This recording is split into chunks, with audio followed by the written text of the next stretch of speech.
우리가 괴로움은 기회입니다. 제목 아래 두 번 말씀을 받았습니다. 그 두 번 말씀의 핵심 내용은 이사야 53장 7절 오늘 본문 말씀, 이사야 선자가 메시아에 대한 예언의 말씀 중심으로 첫 번째 교훈을 두 번 묵상했는데, 그가 메시아가 그리스도가 곤욕을 당하여 괴로울 때에도 그의 입을 열지 아니했음이며, 마치 도수장으로 끌려가는 어린 양과 털 깎는 자 앞에서 잠잠한 양같이 그의 입을 열지 아니했도다. 두 번이나 반복해서 이사야 선자가 메시아 그리스도는 그의 입을 열지 않았다, 그의 입을 열지 않았다, 이 말씀에 근거해서 첫 번째 교훈은 괴로울 때 침묵해야 합니다. 그렇다면 괴로움이 기회입니다. 그러면은 설교 제목, 괴로울 때 침묵하라. 그러면 침묵이 무슨 기회일까? 이렇게 좀 생각해 볼 수가 있습니다.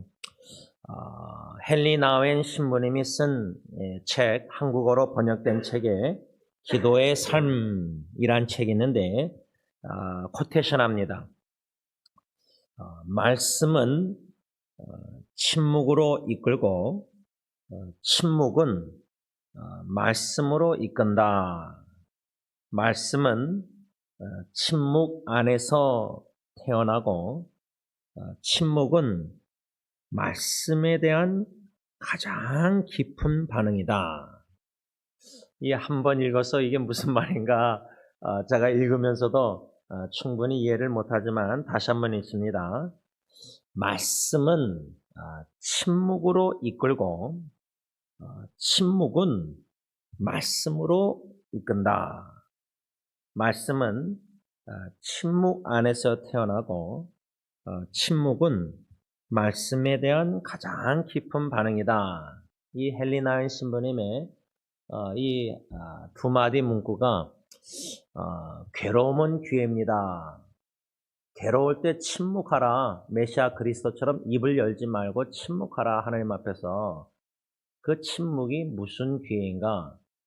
침묵은 하나님의 말씀, 음성을 들을 수 있는 참 좋은 기회이다. 그 말입니다. 이렇게 말을 하면은 설교를 들으면서 여러분들에게 자신에게 반영하고 비춰볼 때 내가 여태까지 신앙생활 하면서 사랑하는 이의 죽음, 특별히 그럴 때 참 괴로울 때 첫째는 어떻게 너무나 괴로워서 마음의 아픔과 괴로움과 슬픔을 쏟아내고 싶은데, 제가 어제 하간 예배 인도하면서 좀 눈물을 흘리면서 한 밤 11시쯤에 이제 침대에 누워서 잠들기 전에 누워서 제가 제 전화기로 셀피 동영상을 찍으면서 장모님을 생각할 때 마음이 슬프네요 라는 제목 아래 2분 동영상을 만들어서 제 개인 유튜브에 올려서 나눴습니다. 사랑하는 이의 죽음을 생각할 때 슬프고 마음이 아프고 무겁고 괴로울 때 침묵한다. 결국 침묵하지 못하고 또 꼭 침묵할 필요가 있을까? 마음의 슬픔이나 무거운 괴로움을 또 나눌 필요도 저는 있다고 생각하는 사람입니다. 그런데 오늘 본문 이사야 53장 7절과 괴로울 때 침묵하라 할 때 침묵이 무슨 기회냐 할 때 괴로울 때 침묵보다 우리는 마음에 있는 것을 쏟아내고 싶은 본능이 참 강한데 그걸 쏟아내지 않고 침묵할 수 있었던 그 비결이 뭘까 할 때 우리가 수요예배 때 이사야 30장 15절 잠잠하고 신뢰하여야 힘을 얻을 것이거늘. 어떻게 괴로울 때 메시아 그리스도처럼 잠잠한 어린 양처럼 입을 열지 아니하실까? 하나님을 잠잠히 전적으로 신뢰해서 주시는 힘을 얻으면요 침묵할 수 있습니다. 그런데 그 힘을 얻지 못하면 침묵을 할 수가 없습니다. 그런데 이 헨리 나웬이 첫째 말씀은 성경 하나님의 말씀은 침묵으로 이끈다. 요 상반절만 좀 생각하면요. 전도서 5장인가 보면은 하나님 앞에 나아갈 때 입을 조심하라 이런 말씀이 있습니다. 내용이. 하나님의 말씀을 대할 때마다 그 말씀에 대한 다양한 반응이 있을 수 있습니다. 목사님 오늘 통해서 설교 말씀, 하나님의 말씀을 들었는데 말씀이 뭐 이랬다 저랬다 뭐 이렇게 다 말할 수가 있는데 진정 하나님의 말씀을 대할 때 깊은 반응은 오히려 침묵으로 이끈다 할 때 진정 하나님의 말씀을 깊이 대할 때는 성령님이 대하게 하실 때는 하나님 앞에서 입을 다물고 침묵할 수밖에 없습니다. 제 기억으로는 헨리 나웬 신부님의 그 영성 책들을 보면은 이 침묵에 대해서 좀 또 다른 제가 기억나는 글 내용이 있는데 우리가 침묵하면은 입을 열지 않는다, 말을 하지 않는다. 거기에 초점이 많이 맞춰졌는데 오히려 헨리 나웬은 침묵이라는 것은 하나님의 하시는 말씀을 듣는 것이 바로 침묵이라고 말하고 있습니다. 그래서 그가 말씀은 침묵으로 이끌고 침묵은 말씀으로 이끈다. 그래서 그 침묵 속에서 하나님의 말씀 음성을 들어야 되는데 그 음성 중에 하나가 마가복음 1장 11절 하나님 아버지께서 독생자 예수님을 향해서 이런 말씀하시는데 너는 내 사랑하는 아들이라. 그 복음상가 되어 있죠. 내가 너를 기뻐하노라. 마음이 괴로우면은 사랑하는 사람의 죽음을 통해서 마음이 괴로우면은 슬픕니다. 슬픔이 있고 마음이 여러 가지 있는데 그럴 때 침묵하고 잠잠히 괴로울 때 주님의 얼굴을 바라보고 침묵할 때 들려주시는 주님의 음성 내 사랑하는 아들이라 딸이라 내가 너를 기뻐하노라. 그러면 또 성경 말씀에 하나님은 우리를 향하여 기쁨을 이기지 못하신다.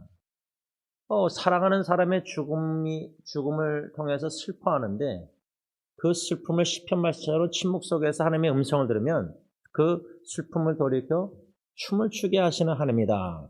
하나님이시는 신적 기쁨이 육신의 슬픔 가운데 있다 그 말입니다. 이런 말씀들이 여러분들이 어떻게 들리고 이해할지 모르겠는데 저는 이 헨리 나웬의 2000년도 초반에 서영교회로 가서 책을 접하고 그 책을 통해서 헨리 나웬이 저의 멘토입니다. 이번에 필리핀 선교 그 현지인들에게도 제가 솔직히 이렇게 나눴는데 헨리 나웬 신부님을 통해서 그 책을 통해서 영향을 많이 받게 됐는데 그 영향 중에 이런 문구 말씀들 말씀은 침묵으로 이끌고 침묵은 말씀으로 이끈다.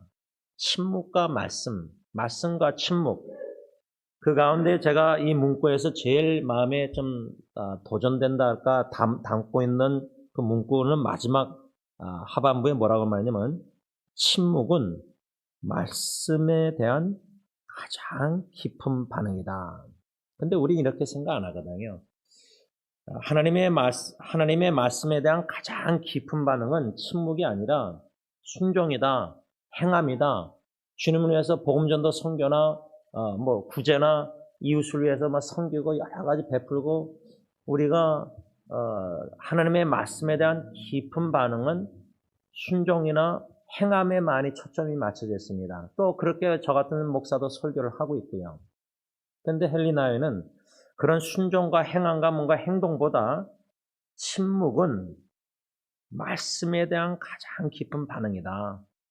그것을 이사야 30장 15절 잠잠하고 신뢰하여야. 말씀에 대한 가장 깊은 반응이 어떻게 침묵일까? 그만큼 하나님을 전적으로 잠잠히 신뢰해서 여러분 마치 그 비행기 있잖아요. 제가 시애틀 갔다 오면서 또 아리조나 갔다 오면서 비행기를 타고 뭐 1시간 반, 2시간 왔다 갔다 했는데요. 뭐 짐을 또 위에다 싣고 뭐 붙이고 배기지 클레임 하는데 비행기를 타면은 안전벨트 하는데요. 여러분들 뭐 거기서 걱정하십니까?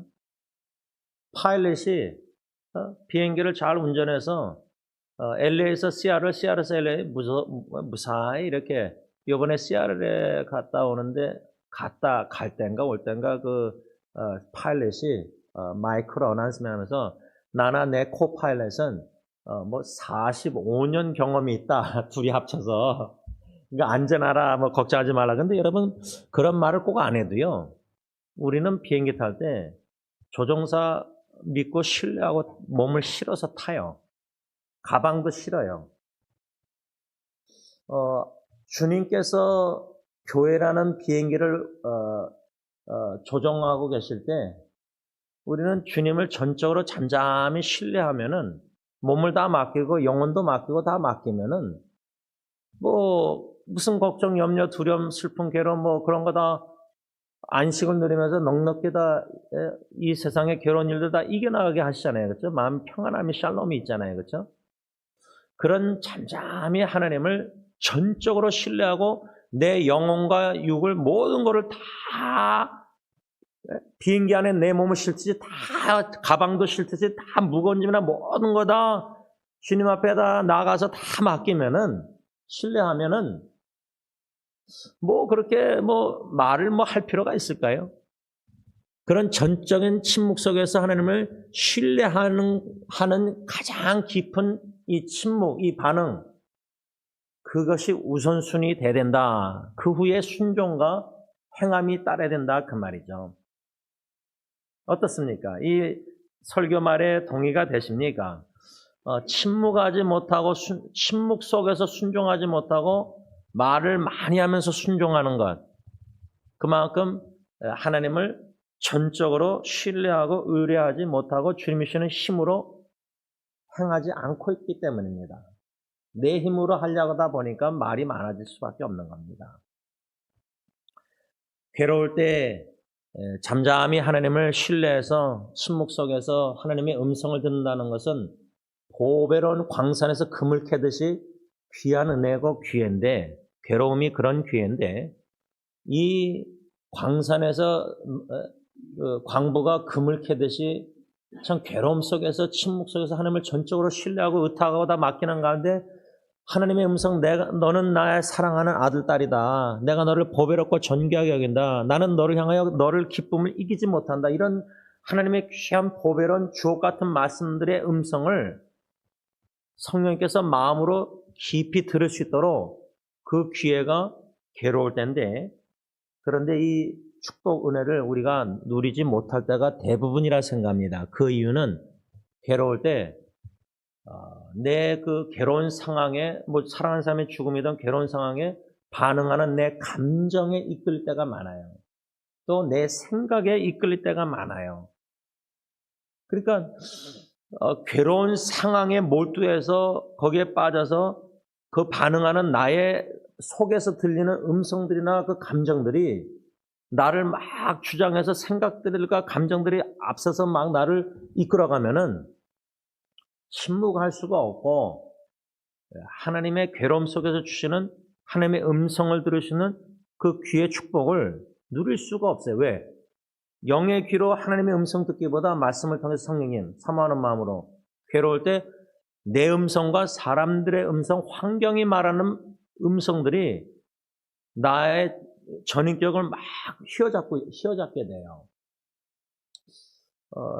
지금 어저께 다 마치고 처제네 집에서도 모임도 다 갔고 이제 아내하고 처남하고 집으로 돌아오면서 차 안에서 아내랑 좀 대화를 하면서 이제 또 다른 염려스러운 기도 제목이 이제 아내 친척 가운데 있는데 그 형제도 제가 이제 아내 사촌 형제도 제가 동생도 어저께 좀 만나서 처제네 집에서 대하면서 참 변호사도 사서 뭐 여러 가지 시도도 아마 주위에서 하려고 하는가 본데 좀 쉽지 않아요. 왜냐면 제 처남도 자폐증이지만 제 아내 사촌 동생도 좀 자폐증 증상이 있어요. 그래서 지금 어렵게 지금 힘들게 살고 있는데 그 형도 뭐 정신분열증으로 10년 전에 죽었고 그러니 쉽지 않은 상황이지만 아내하고 그 사촌 동생에 대해서 좀 대화하면서 이 문제를 하나님께 의탁하면서 이걸 어떻게 해결하는데 우리가 도움이 돼야 될 수 있을까? 뭐 저는 좀 제 3자지만 아내 같은 경우는 좀 사촌 동생이기 때문에 많이 이제 쉽지 않을 텐데, 근데 아내가 그 얘기를 하면서 저한테 영어로 numb이라는 단어를 좀 몇 번 했는데 그 말은 장모님 어머니의 죽음으로 감각이 없는 거예요. 자기 힘든 사촌 동생 얘기하면서도 감정의 분노도 생기지가 않는 거예요. 의분이 생겨야 될 상황인데 지금. 그러니까 괴로울 때라 할 때 반응이 다 다양하겠지만 어, 갑작스런 사랑하는 어머니의 죽음의 그 충격에서 아직 헤어나지 못하는 무감각 상태죠. 무감각한 상태. 이런 상태에서 사촌 동생의 목소리나 뭐 자기 동생, 여동생의 목소리나 지금 이런저런 사람들의 목소리가 많이 들릴 텐데 거기에 대한 반응을 침묵한다. 하나님을 바라보고 괴로울 때 주님의 음성을 듣는다. 제가 남편으로 볼 때 인간적으로 불가능해요. 자기 의지 힘으로 그게 될 수가 없어요. 제가 볼 때. 하나님이 은혜 안 내려주시면 그렇게 반응을 할 수가 없어요.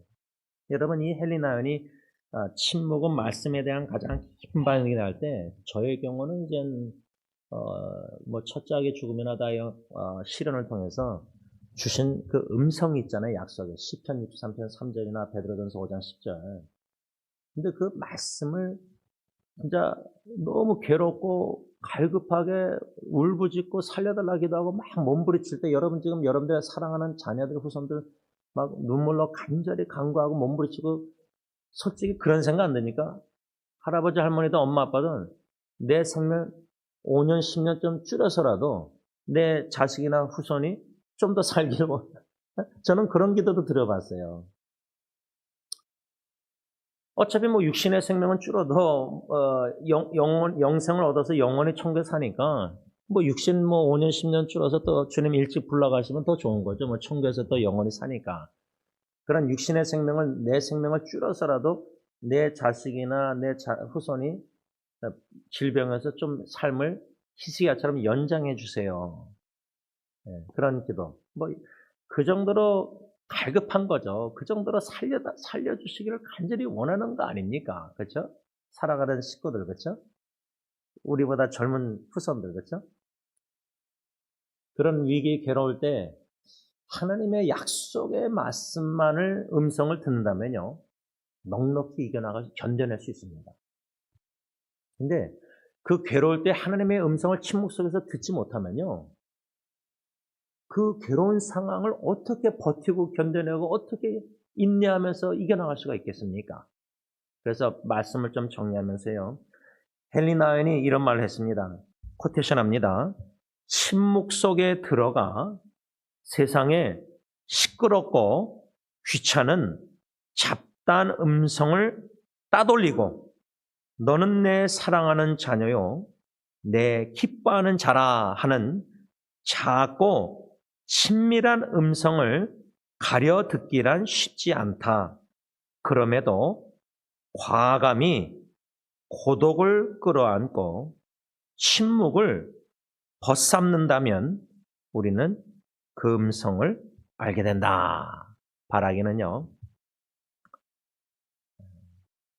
홀로 있는 거 외로움 고독. 근데요, 저는 군중 속에서 고독이 더 힘들다고 생각합니다. 괴롭다고 생각합니다. 아는 사람들이 많고 주위에 사람들이 많고 나를 사랑하고 대학교 후배들 신학교 동문 목사님들 주위에 인터넷에 사람들 많잖아요. 사람이 많은데도 외로움과 고독을 충분히 느낄 수 있습니다. 그런 고독은 사람의 함께함으로 해결된 문제가 아니에요. 제가 볼 땐 그거는 겟세마네 동생 예수님의 그 간절한 기도 아빠 아버지께 하나님만이 그 임재 가운데 그 고독의 문제를 해결해 주시죠. 근데 그 문제를 해결하기보다 헤니나는 고독을 끌어안으라고 그랬습니다. 군중 속의 외로움 고독도 끌어안고 품고 침묵을 벗삼는다면, 친구로 삼는다면 하나님의 음성을 우리가 알게 된다. 그 축복을 누릴 수 있는 저와 여러분들 될 수 있기를 바랍니다. 기도하겠습니다. 하나님 아버지, 참 괴로운 일들이 많은 세상에 참 어려움을 겪는 사랑하는 우리 가운데 가정, 친적, 친지, 자녀, 후손들이 있습니다. 실제로 우리 교회 성도님들 지금 가정의 배우자나 자녀, 후손 우리의 기도 제목을 주님이 다 아십니다. 그런데 직접 보면은 고통당하는 사랑하는 사람들을 바라보면은 참 마음이 무겁습니다. 근데 그 무거움이 좋습니다. 마음이 더 무겁고 싶고 더 괴롭고 싶고 더 아프고 싶습니다. 그런 아픔조차도 없다면은 우리는 너무나 편안한 십자가를 장식품으로 그저 매너리즘 빠져서 종교생활, 봉사 다 심지어 선교까지도 다 할 수 있습니다. 전도까지도 그렇게 할 수 있습니다. 주님의 마음을 품지 못한 빈 깡통처럼 소리만 내면서 침묵하지 못하고 신뢰하지 못하고 시끄럽게 봉사할 수도 있습니다. 하나님 아버지, 메시아 그리스도는 괴로울 때 그 입을 열지 않았다고 2번이나 성경은 말씀하고 있습니다.